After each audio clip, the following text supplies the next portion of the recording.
Pemberontakan PKI pada tahun 1948 atau dikenal sebagai peristiwa Madiun pada 18 Agustus 1948 merupakan pemberontakan yang tergabung dalam Front Demokrasi Rakyat atau FDR. Dalam pemberontakan itu, mereka yang menjadi korban kekejaman adalah tokoh ulama maupun santri. Korban dibunuh secara keji, dan pemberontakan ini diawali dengan jatuhnya Amir Syarifuddin sebagai kabinet setelah perjanjian Renville. Kemudian lahirlah kabinet baru dengan dikomandoi oleh Muhammad Hatta sebagai Perdana Menteri, namun tidak disetujui Amir. Saat itu PKI juga memproklamasikan Republik Soviet Indonesia dan mengangkat Musso sebagai presiden serta Amir Syarifuddin sebagai Perdana Menteri. Kala itu kondisi di Madiun Raya sudah mencekam. Otomatis Magetan, Ponorogo, Pacitan menjadi sasaran berikutnya.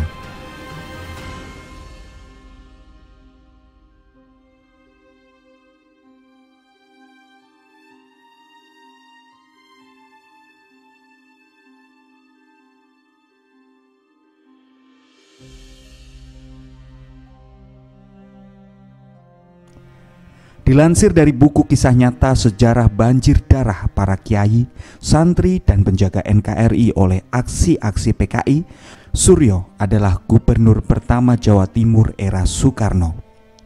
Diceritakan bahwa Suryo dihabisi oleh pasukan Front Demokrasi Rakyat atau FDR yang mana di lokasi tersebut diketuai oleh Maladi Yusuf.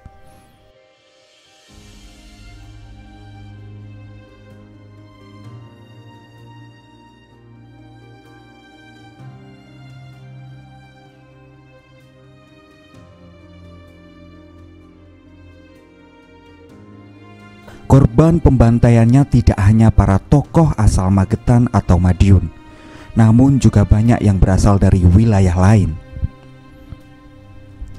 Soco adalah sebuah desa kecil yang terletak hanya beberapa ratus meter di sebelah selatan lapangan udara Iswahyudi. Desa Soco termasuk dalam wilayah Kecamatan Bendo, Kabupaten Magetan. Dalam peristiwa berdarah pemberontakan PKI tahun 1948, Soco memiliki sejarah tersendiri. Di desa inilah terdapat sebuah sumur tua yang dijadikan tempat pembantaian. Ratusan korban pembunuhan keji ditimbun jadi satu di lubang sumur yang garis tengahnya tak lebih dari 1 meter. Letak Soco yang pas dekat dengan lapangan udara dan dipenuhi tegalan dengan banyak sumur, dilewati rel lori pengangkut tebu ke pabrik gula Glodok, Kanigoro, dan Goranggareng. Gerbong kereta lori dari pabrik gula Goranggareng itulah yang dijadikan kendaraan mengangkut para tawanan untuk kemudian dieksekusi di sumur tua di tengah tegalan desa Soco. Di sumur tua desa Soco ditemukan 108 jenazah korban. Sebanyak 78 orang diantaranya dapat dikenali, sementara sisanya tidak. Beberapa nama korban pembantaian di desa Soco adalah Bupati Magetan Sudibyo, Jaksa R. Murti, Muhammad Suhud, ayah mantan Ketua DPR MPR Haris Suhud, Kapten Sumarno, dan beberapa pejabat pemerintah serta tokoh masyarakat setempat, termasuk Kiai Haji Sulaiman Zuhdi Afandi, pimpinan Pondok Pesantren At-Tohirin Mojopurno, Magetan.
Madiun Affair adalah salah satu peristiwa bersejarah yang menjadi catatan kelam bagi perjalanan bangsa kita, di mana pada saat itu terjadi pemberontakan besar-besaran yang terjadi di sekitar Madiun, Magetan, dan juga wilayah-wilayah di sekitarnya.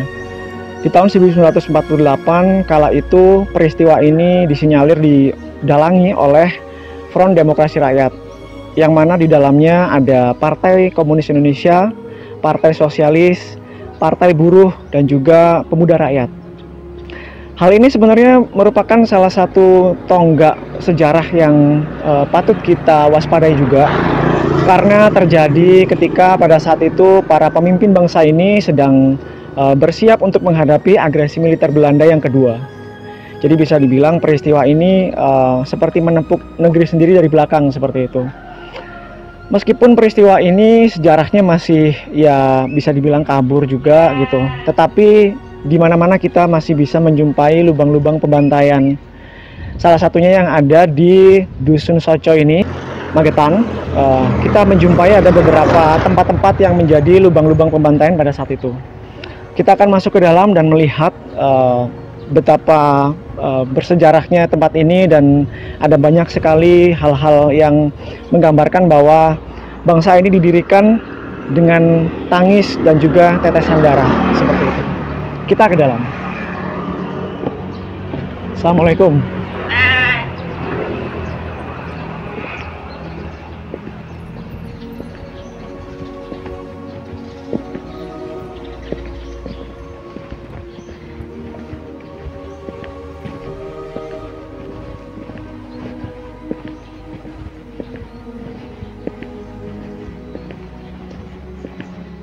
Assalamualaikum.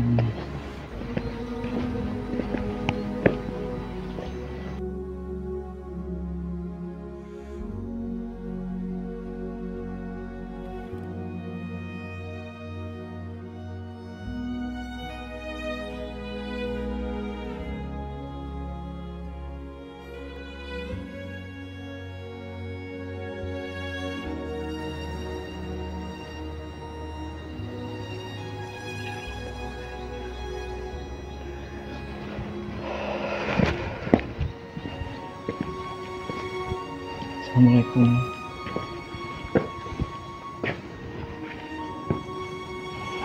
Jadi saya sekarang sedang berada di depan sebuah gerbong Kertapati ya.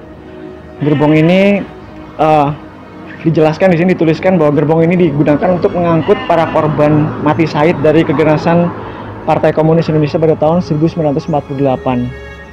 Jadi korban-korban dari peristiwa 48 itu sendiri kebanyakan adalah para pejabat, para elit, birokrat, para guru, para santri, dan juga ulama-ulama atau kiai pada saat itu.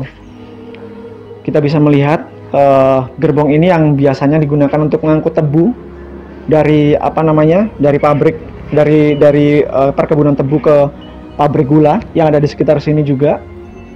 Pada saat itu digunakan untuk mengangkut jenazah.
Kita beralih ke sebelah setting dari bangunan yang digunakan untuk meletakkan gerbong ini. Jadi di sini adalah salah satu tempat yang sangat-sangat bersejarah, tempat yang sangat sakral, dan memang seharusnya kita bisa terus memberi kewaspadaan pada diri kita juga gitu. dan ada semangat untuk kita berbuat yang sebaik mungkin untuk kehidupan ini dan juga untuk bangsa ini, bahwa memang negeri ini berdiri dan juga hadir dari perjuangan, dari tetesan darah, dan juga dari tangis pilu para pendahulu kita. Assalamualaikum.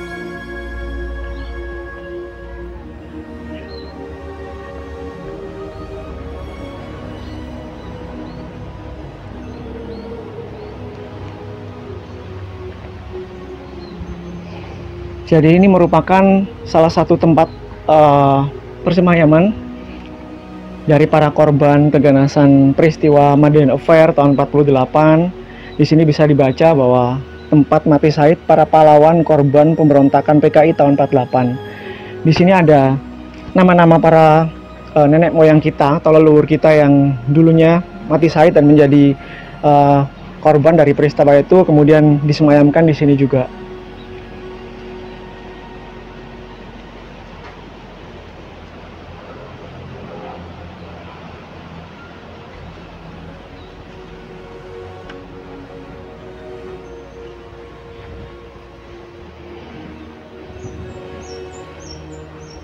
Tempat ini sendiri diresmikan pada tahun 89.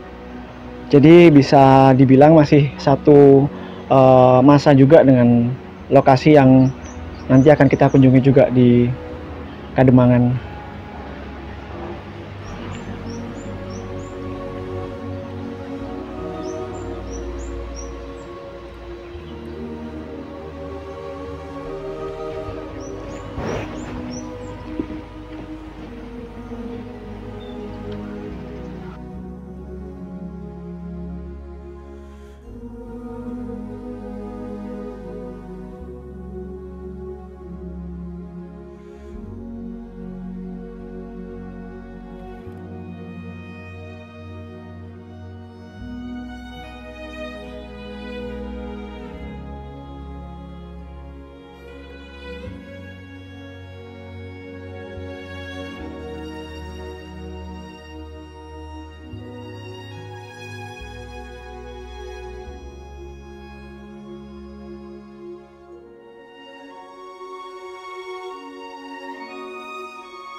Saya masih di Kota Magetan, tepatnya di Kecamatan Kawedanan. Jadi kita masih berada dalam satu rangkaian penelusuran lokasi-lokasi tempat peristiwa terjadinya Madiun Affair tahun 48 yang ada di Kota Magetan. Saya sedang berada di sebuah dusun atau ya Kecamatan Kawedanan tadi ya. Ini adalah sebuah pemukiman warga juga, tapi saya melihat di tengah-tengah sana atau nyempil di situ ada salah satu monumen dengan ujung patung Garuda. Kita akan ke sana dan sepertinya ada sesuatu juga di sana.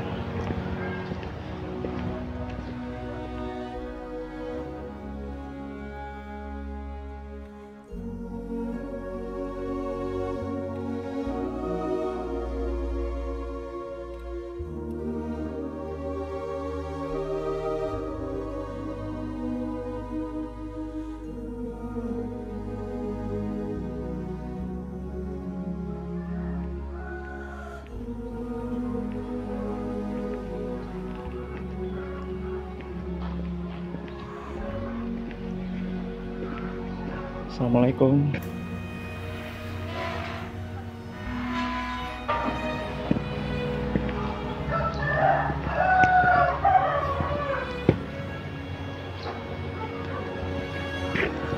Saya masih di Magetan, tepatnya di Kecamatan Bendo, dan seperti kita lihat bahwa di sekitar sini adalah merupakan pemukiman warga. Di salah satu sudut tempat ini kita bisa menjumpai salah satu monumen yang cukup menyita perhatian saya juga, karena ternyata ini masih erat kaitannya dengan peristiwa Madiun Affair yang terjadi di Magetan tahun 1948. Di sini kita bisa lihat monumen ini merupakan dulunya adalah lokasi dari disemayamkannya para korban-korban keganasan yang terjadi dari peristiwa Madiun Affair tahun 48. Monumen ini sendiri diresmikan tahun 1987 oleh Mayor TNI Sugeng Subroto, tepat tanggal 30 November ya tepatnya. Di sini kita bisa melihat beberapa relief juga di sini yang menggambarkan tentang peristiwa pemberontakan itu terjadi, lalu bagaimana ada penumpasan di sini. Dan di sini kita juga ada beberapa daftar nama yang ya cukup masih bisa dibaca sampai sekarang ya, meskipun agak kabur juga. Ini kita melihat ada beberapa tokoh-tokoh masyarakat dan juga dari Polri terutama ya. Ini juga menjadi bagian yang paling penting dari sejarah Madiun Affair tahun 48 yang terjadi di Magetan. Mungkin bisa dibaca di sini ya, sesuatu yang mendalam. Percikan api kemerdekaan. Di sini darahku mengalir membasahi bumi persada Nusantara. Wahai pemuda harapan bangsa, teruskanlah cita-cita perjuanganku. Sudah lumayan tertutup karena digunakan oleh pemukiman warga, tapi masih pesan-pesan ini masih cukup bisa kita resapi dan kita jadikan pembelajaran penting bahwa negara ini terbentuk dari tetesan darah dan juga perjuangan nenek moyang kita. Kamera mungkin bisa ke sini untuk melihat lokasi yang cukup mengharukan ya. Kalau kita hadir di sini mungkin bisa merasakan bagaimana aura kepedihan pada saat itu.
Masih terkait dengan peristiwa Madiun Affair tahun 1948.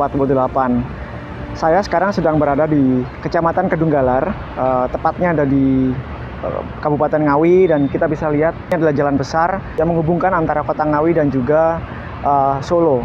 Nah, di lokasi ini atau masuk di wilayah hutan ini, kita bisa melihat di belakang ada patung dari sosok pahlawan nasional, yaitu Raden Mas Tumenggung Aryo Suryo, yang mana beliau adalah salah satu tokoh penting karena beliau adalah gubernur pertama di Jawa Timur dan merupakan salah satu korban dari peristiwa Madiun Affair itu sendiri.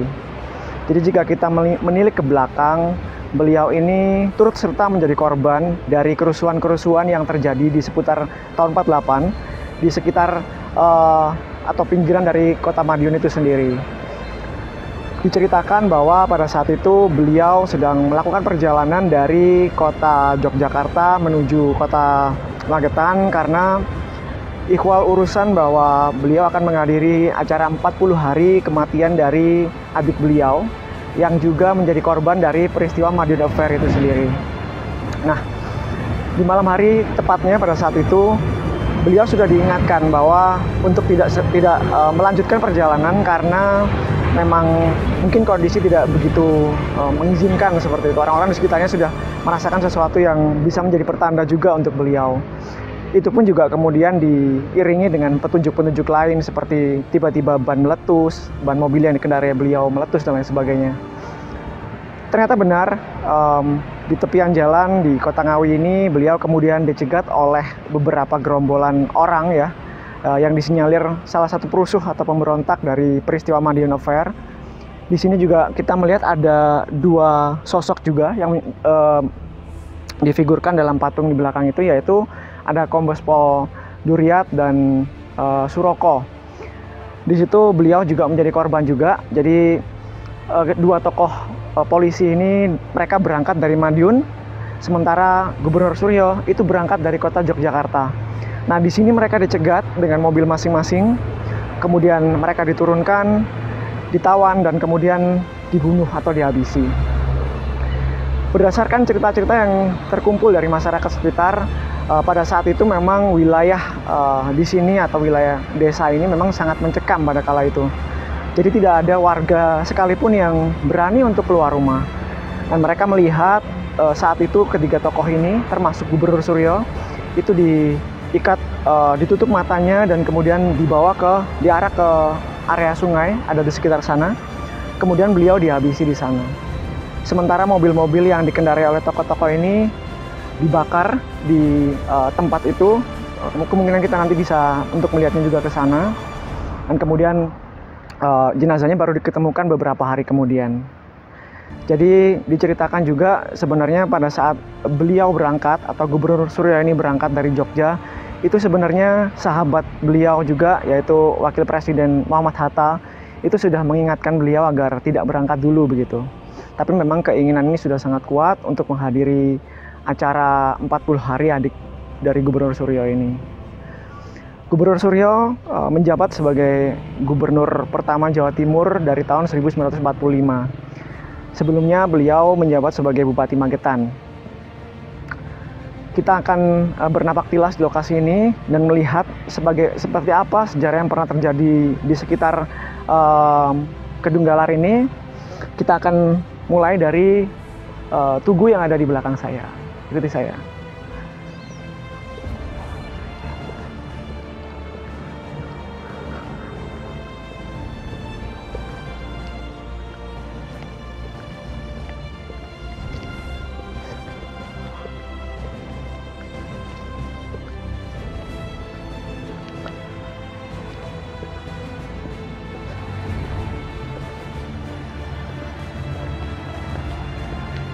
Jadi area ini dulu juga kita bisa melihat ya, di seputar tempat ini di depan itu juga masih wilayah hutan juga.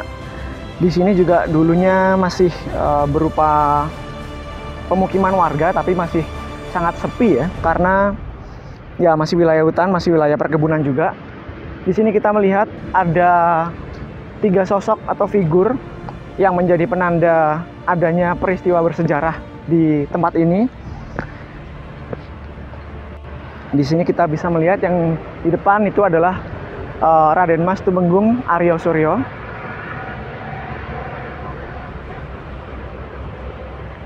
Di sini kita juga bisa melihat relief-relief yang menggambarkan peristiwa pada saat itu.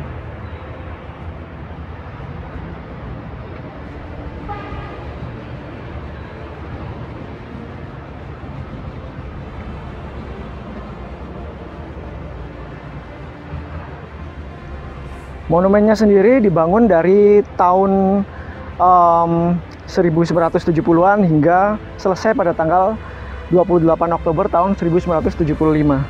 Jadi bertepatan dengan Hari Sumpah Pemuda dan diresmikan oleh Majen TNI Witarmin.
Sekarang saya berada di sebuah lokasi yang disinyalir pada saat itu menjadi tempat membakarnya kendaraan yang digunakan oleh Gubernur Suryo.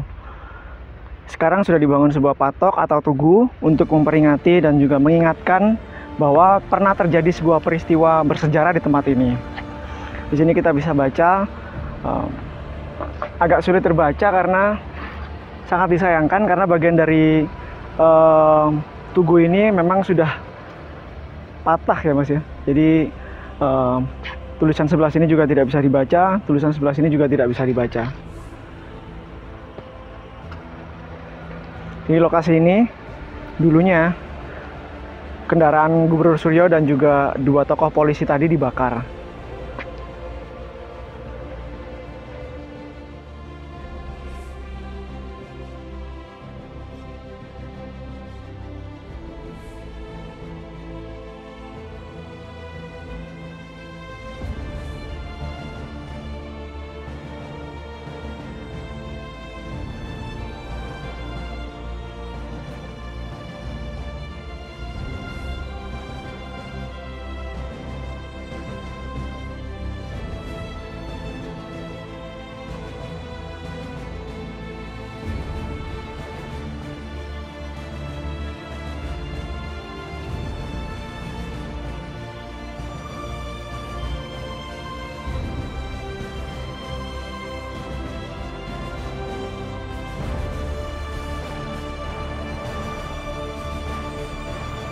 Waktu peristiwa Madiun,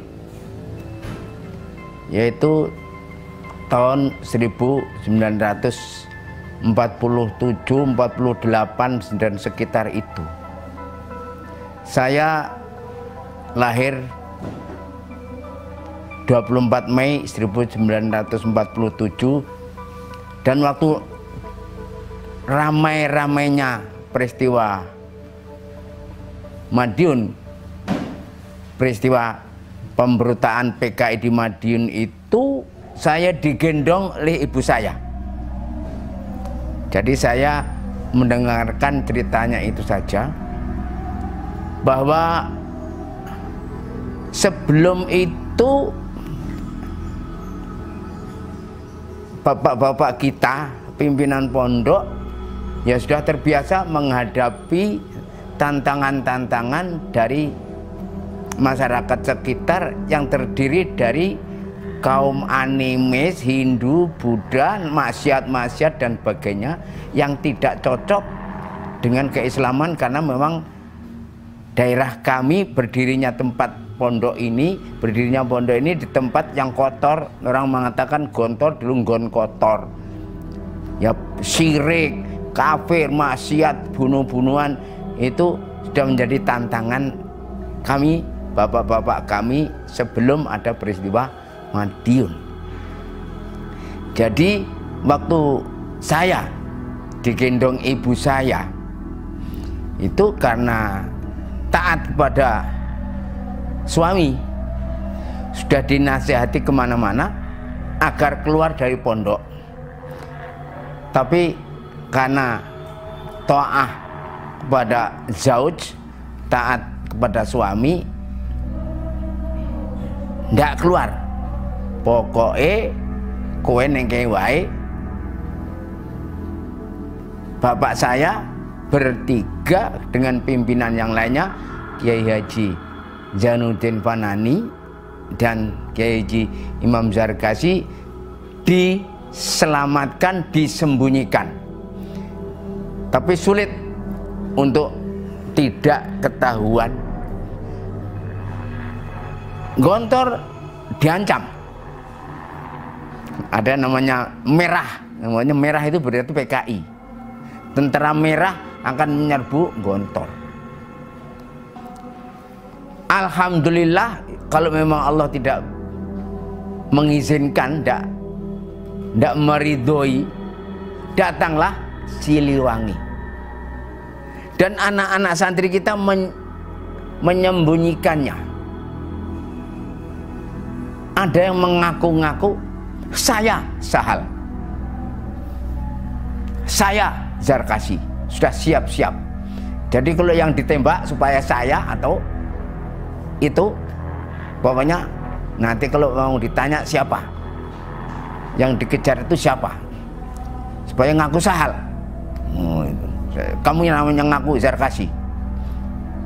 Jadi yang siap mati itu harus ngaku Sahal. Ora, kamu yang ngaku Sahal. Ora, saya saja ngaku Sahal. Soalnya apa? Ndak berebut untuk menjadi korban. Baru engkel-engkelan gitu, ayel-ayelan, ya telah selamat itu. Jadi santri ngaku dirinya kiai, yang ditembak biar dia, bukan kiai yang benarnya. Tapi alhamdulillah selamat sampai sekarang. Itu peristiwa yang apa namanya itu yang menggelikan. Jadi sekarang itu sampai akhir wafatnya itu seperti nyawa luyan, sisa gitu ya. Dari fadilah saja kok masih bisa terus. Itulah selamat karena pasukan Siliwangi datang. Jadi andai kata, ini ukuran manusia, andai kata Siliwangi tidak datang, wallahu a'lam. Umat Islam ini yang benar-benar ketakutan karena PKI itu dikenal dengan aksi sepihak. Jadi tanahnya siapa mau panen mesti diambil dia sak maunya. Jadi ketakutan suasana itu. Itu seperti itu ya. Jadi nah kalau malam itu yang namanya kesenian itu di mana-mana kalau udah disebarkan berita itu keliling bawa mobil itu namanya ledang dulu itu. Itu ngomong bahwa nanti malam ada pertunjukan Gusti Allah Mantu. Itu seenaknya dia ngomong. Malaikat Jibril jadi kemanten, itu sudah biasa begitu itu. Jadi seperti sekarang ini sama dengan dulu. Jadi ditakut-takuti, orang-orang ditakut-takuti.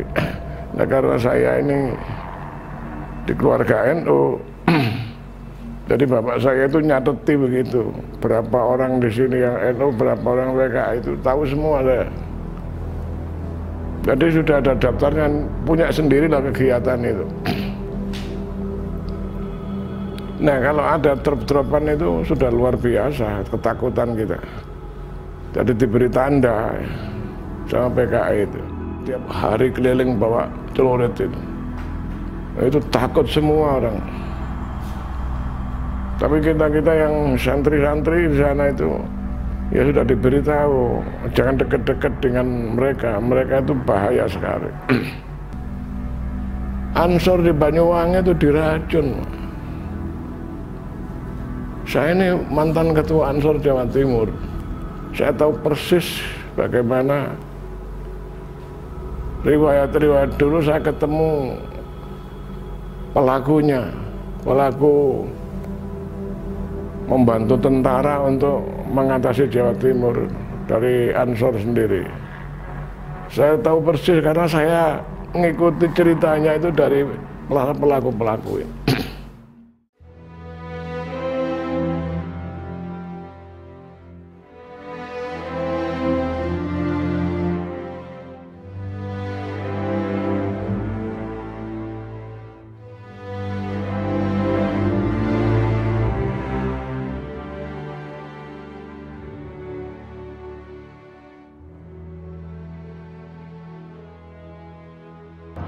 Setelah tanggal 30 September 1948, pasca dilemahkannya gerakan di FDR di Madiun Affair, atau tepatnya di Kota Madiun, kemudian dua pimpinan PKI pada saat itu, Muso dan Amir Syarifuddin, kemudian melarikan diri. Mereka melarikan diri, yang satu ke Ponorogo dan yang satu ke Pacitan. Sekarang saya ini sedang berada di sebuah bangunan di Kota Ponorogo. Jadi ini adalah sebuah SMP ya sekarang, SMP Negeri 1, yang mana dulunya adalah rumah sakit. Jadi pada saat peristiwa pengejaran Muso itu sendiri, bangunan ini adalah rumah sakit yang terdapat di pusat kota. Jadi ceritanya pada saat itu terjadi baku tembak. Jadi ketika Muso melarikan diri ke Ponorogo, pentolan PKI ini kemudian disergap oleh sekelompok dari tentara. Jadi terjadi baku tembak di Kecamatan Balong. Kecamatan Balong sendiri sebenarnya jauh dari pusat kota ini. Di sana terjadi baku tembak dan Muso sendiri sempat melarikan diri ke dalam sebuah kamar mandi. Kemudian dia dikepung dan juga terjadi aksi tembak-menembak. Akhirnya dia berhasil dirobohkan seperti itu. Nah, jasad dari Muso ini sendiri kemudian dibawa ke rumah sakit di Ponorogo. Ini adalah bangunan yang dulunya adalah rumah sakit dan kita akan ke sana. Jadi di depan ini masih ada salah satu relik yang menjadi saksi bisu dari peristiwa itu ya. Jadi jenazah Muso sendiri pada saat itu dibaringkan di ada semacam batu atau apa ya ini ya. Bukan arca sih ya, emang batu yang berbentuk seperti tempat duduk, tapi pada saat itu memang difungsikan sebagai tempat meletakkan jenazah Muso. Ini adalah batu yang saya maksudkan, bisa dilihat.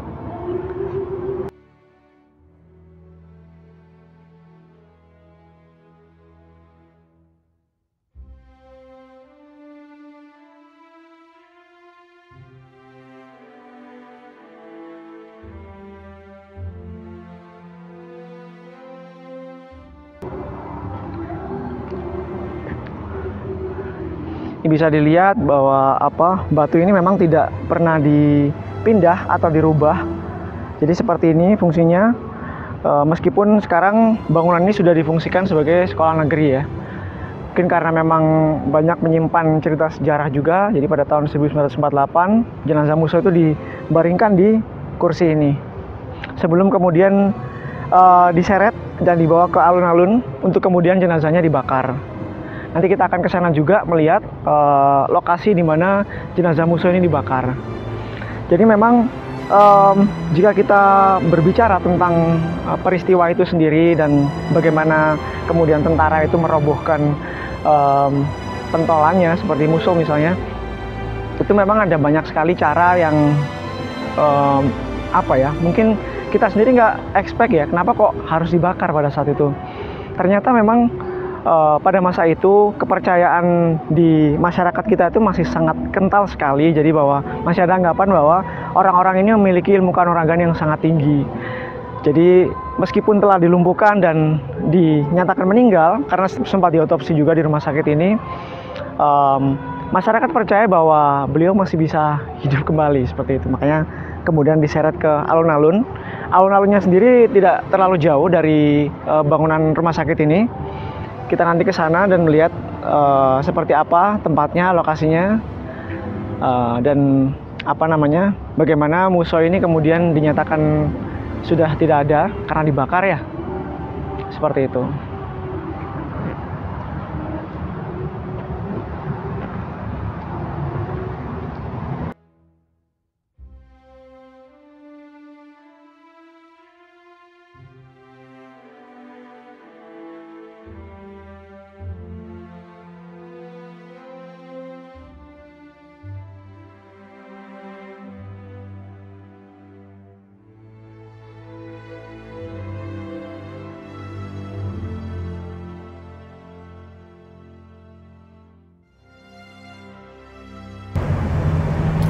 Saya sekarang sedang berada di alun-alun kota Ponorogo.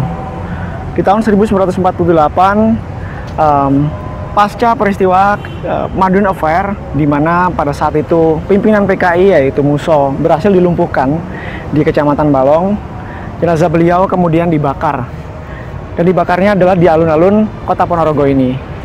Kita bisa melihat di sini sedang ada antusias warga, sedang merayakan festival tahunan pasca Covid juga. Tetapi apakah masih ada mengingat bahwa di tempat inilah pernah terjadi peristiwa bersejarah juga, di mana jenazah Muso pernah dibakar di sini.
Sejarah bangsa Indonesia memang tidak bisa lepas dari peristiwa-peristiwa tragedi kemanusiaan.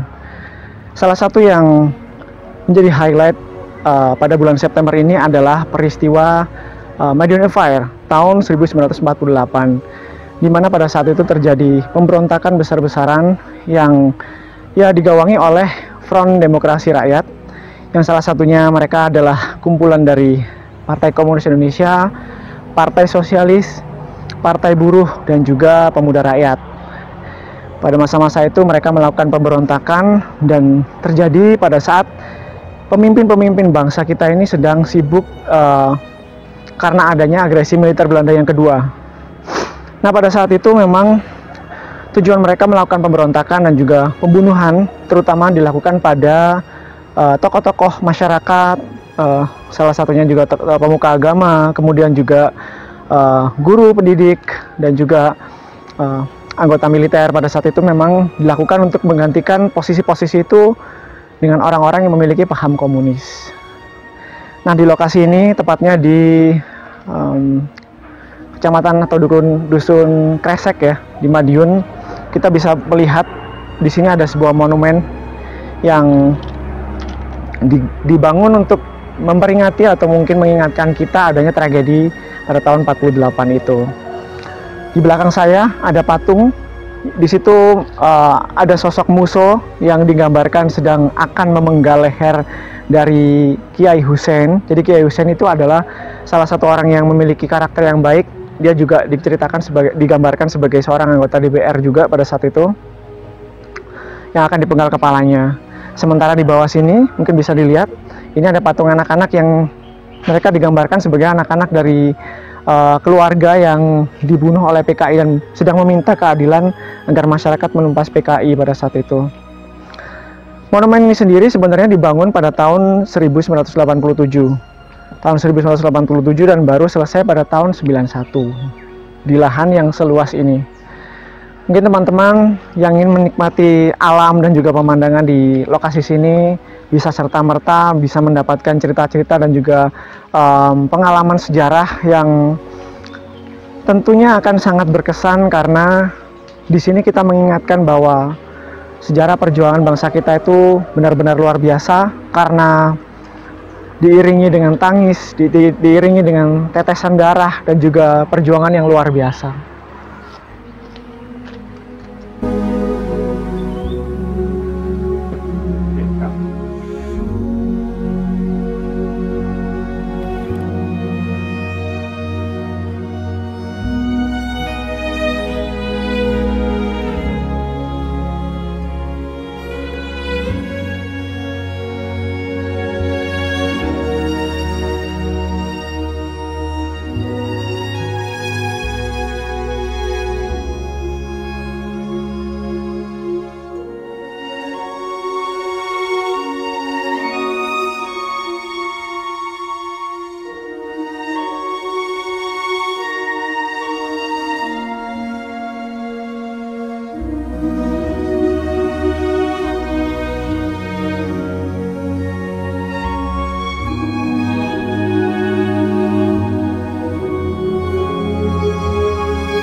Jadi ini merupakan salah satu spotlight di lokasi ini ya. Ini kita bisa melihat bahwa di sini dibangun sebuah semacam relik atau tugu yang menggambarkan ada sesosok atau setumpuk jenazah Karena memang pada saat itu memang seperti kita bahas di awal bahwa ada semacam pemberontakan, dan kemudian banyak sekali tokoh-tokoh masyarakat terutama ya yang menjadi korban dari peristiwa Madiun Affair itu sendiri. Di sini kita bisa lihat nama-nama yang tercantum di sini. Ada yang berpangkat kolonel, ada yang berpangkat letkol, ada inspektur polisi juga, kemudian tokoh-tokoh masyarakat yang baik itu berperan dalam bidang pendidikan, juga keagamaan, itu juga menjadi korban pada saat peristiwa itu. Mayat-mayat itu kemudian ditumpuk di lokasi ini. Jadi ini adalah spotlight dari lokasi di Kresek ini yang menjadi penanda dan juga mengingatkan kita bahwa memang sejarah itu tidak boleh dilupakan begitu saja, karena kita tahu bahwa pendiri bangsa ini dan juga leluhur kita mempertahankan bangsa ini hingga ke titik seperti sekarang ini dipenuhi dengan darah, dipenuhi dengan tangis dan juga perjuangan yang luar biasa. Jangan lupa kalau ke tempat ini kita kirimkan doa. Sembari kita menikmati atmosfer alam di sini juga, jangan lupakan bahwa pernah terjadi peristiwa besar di tempat ini dan kita doakan kepada para pendahulu kita.